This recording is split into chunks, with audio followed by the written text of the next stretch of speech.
Message of the Holy Father, John Paul II, for the 18th World Communications Day. Social communication, instruments of encounter between faith and culture. Beloved brothers and sisters in Christ, desired by the Second Vatican Council to make the Church's multiple apostolate in the field of social communication more effective, this annual day, which is being celebrated for the 18th time, has the scope of ever better educating the faithful in their duties in such an important sector. On this occasion, in the first place, I wish to exhort each of you to join me in prayer that the world of social communication, with its operators and multitude of receivers, may faithfully carry out its function in the service of truth, freedom, and the promotion of the whole man in all people. The theme chosen for this 18th day is of great importance. Social communications, instrument of encounter between faith and culture.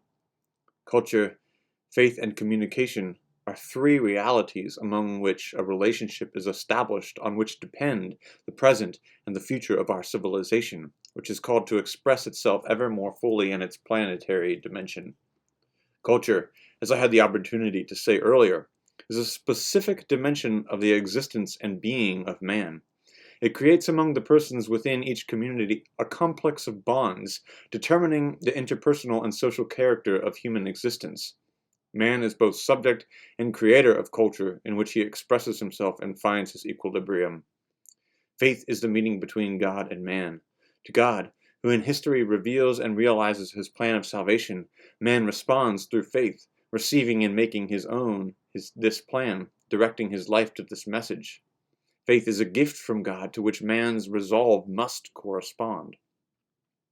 But if culture is the specifically human way to approach ever more being, and if, on the other hand, in faith man opens himself to knowledge of the Supreme Being in whose image and likeness he was created, there is no one who does not see what a profound relationship there is between one and the other human experience. One understands, then, why the Second Vatican Council wanted to emphasize the outstanding incentives and encouragements which the mystery of Christian faith offers to man that he may fulfill with greater commitment the task of building up a more human world, that is, one corresponding to his total vocation. And further, culture in itself is communication. Communication not only and not so much of man with the environment that he is called to dominate, as of man with other men. Indeed, culture is a relational and social dimension of human existence. Enlightened by faith, it expresses also man's full communication with God in Christ, and, upon contact with the truths revealed by God, more easily finds the foundation of the human truths which foster the common good. Faith and culture, therefore, are called to meet and to interact precisely in the sphere of communications. The effective achievement of the meeting and interaction, as well as their intensity and effectiveness, in large measure depends on the suitability of the media through which communication takes place. The press, cinema, the theater, radio, television, the evolution which each of these media has undergone during the course of history, have proved to be not always adequate to the encounter between faith and culture. The culture of our time particularly seems to be dominated and shaped by the newest and most powerful among the means of communication, radio and above all, television, so much so that at times they seem to assert themselves as ends and not as simple means, also because of the characteristics of organization and structure which they require. Nevertheless, this aspect of modern mass media must not make us forget that it is a question always of means of communication, and that this, by its nature, is always the communication of something. The content of the communication is therefore always determinate, and such, indeed, as to qualify the communication itself. Hence, with regard to the contents, the sense of responsibility of the communicators, as well as the critical sense of the receivers, must always be stressed. Certain disappointing aspects of the use of the modern mass media must not make us forget that with their contents they can become marvelous instruments for the spread of the gospel, suitable to the times, capable of reaching the remotest corners of the earth. In particular, they can be of great help in catechesis, as I pointed out in the apostolic exhortation, Catechesi Tradendae. May those who use this means of social communication for the purposes of evangelization, contributing also to building up in this way a cultural fabric in which man, aware of his relationship with God, becomes more man, be therefore aware of their lofty mission. May they have the necessary professional competence, and may they feel the responsibility of transmitting the gospel message in its purity and totality, without confusing the divine doctrine with men's opinions. Indeed, the mass media, whether they deal with news or concern themselves with precisely cultural topics, or whether they are used for the purpose of artistic expression and entertainment, always return to a particular concept of man. And it is precisely on the basis of the exactness and completeness of this concept that they will be judged. At this point, my appeal becomes stronger and is addressed to all workers in the field of social communications, in whatever location and of whatever religion. Operators of communications do not give an incomplete, distorted picture of man, one closed to authentic human values. Give space to the transcendent, which makes man more man. Do not deride religious values. Do not ignore them. Do not interpret them according to ideological schemes. May your information be always inspired by criteria of truth and justice. May you feel the duty to rectify and remedy when you may happen to make an error.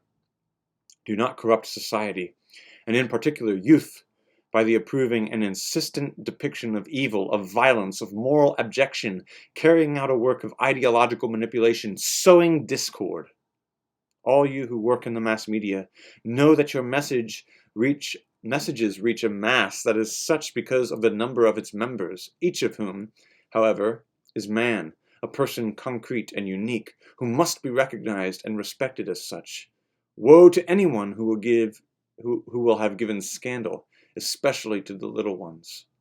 In short, commit yourselves to fostering a culture which is truly to man's standard, aware that by doing this you will facilitate the encounter with faith, which no one must fear. Unfortunately, a realistic examination leads us to recognize that in our time the immense potentials of the mass media are very often used against man, and that the prevailing culture disregards the encounter with faith, both in countries in which the free circulation of ideas is permitted, and also in places where freedom of expression is confused with irresponsible license. It is the task of everyone to improve the field of social communication and to lead it back to its noble aims. May communicators adhere to the rules of a correct professional ethic. May critics carry out their useful clarifying action, fostering the formation of the critical awareness of the receivers. May the receivers themselves know how to choose with prudent care books, newspapers, films, plays, and television programs in order to derive from them occasions of growth and not corruption.